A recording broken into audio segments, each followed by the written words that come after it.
It all unfolded on a Saturday. The scent of grilled meat mingled with laughter and lies.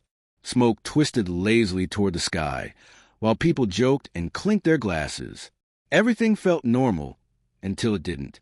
Her best friend, the one she always claimed was like a brother, had been drinking too much.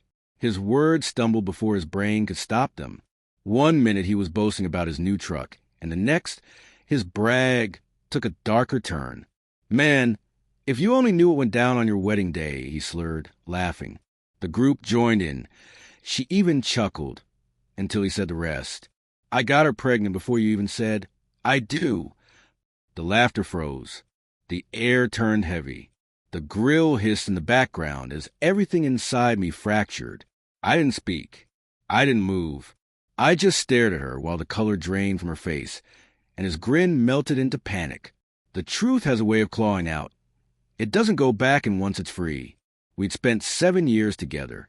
High school sweethearts, partners through college, a love story I thought would last forever. I'd built my life around her smile, her loyalty, her soft promises that she'd never betray me. I believed her, because love blinds you, and I was blind beyond saving. But when I looked back later, I saw the cracks. The late-night study sessions with him. The private jokes that excluded me. The deleted photos that were too embarrassing. I should have noticed, but I was too busy being a dependable husband. The fool in love. After that barbecue, I disappeared, left my half-eaten meal, my untouched drink, and drove away. No goodbye, no confrontation, no tears, just silence. And that silence terrified her more than rage ever could. For a month, I ignored every call and message. She pleaded. She cried, sent friends to find me. But I was busy running tests, making copies, moving assets, closing joint accounts. Busy transforming heartbreak into strategy. 2 weeks later, the results arrived. DNA tests.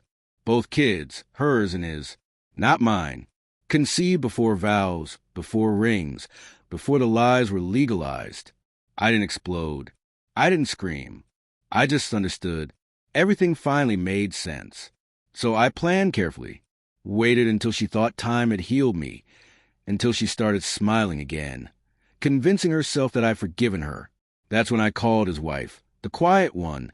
The one who'd always watched too much and spoken too little. Turns out she'd suspected all along. She just needed proof. And I had plenty. A month after the barbecue, I loaded my truck.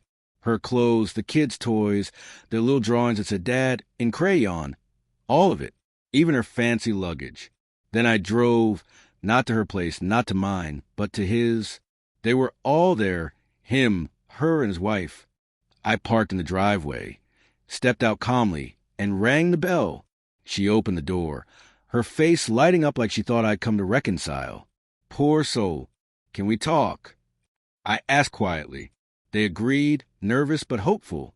I nodded toward the truck. "Got your things," I told her. She frowned. "What do you mean?" That's when I handed her the folder. Sealed DNA results. 1 copy for her, 1 for him. "You might want to open that." I said. "They did." His wife read over his shoulder. The silence that followed was perfect, sharp and clean. His hands started shaking. Hers froze. And his wife, she just watched them, calm, satisfied, as if she'd been waiting for this truth to finally land.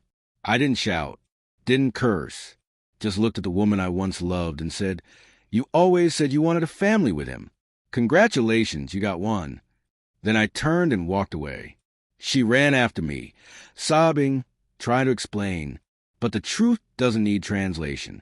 By the time she caught up, my lawyer had already filed everything. No custody battles. The children weren't mine. The house? In my name. The accounts? Emptied and secure. She was left with exactly what she'd given me. Lies and someone else's children. Weeks later, I heard they broke up. Apparently, guilt and shame tore them apart. His wife divorced him, took half of everything. Her reputation took the rest.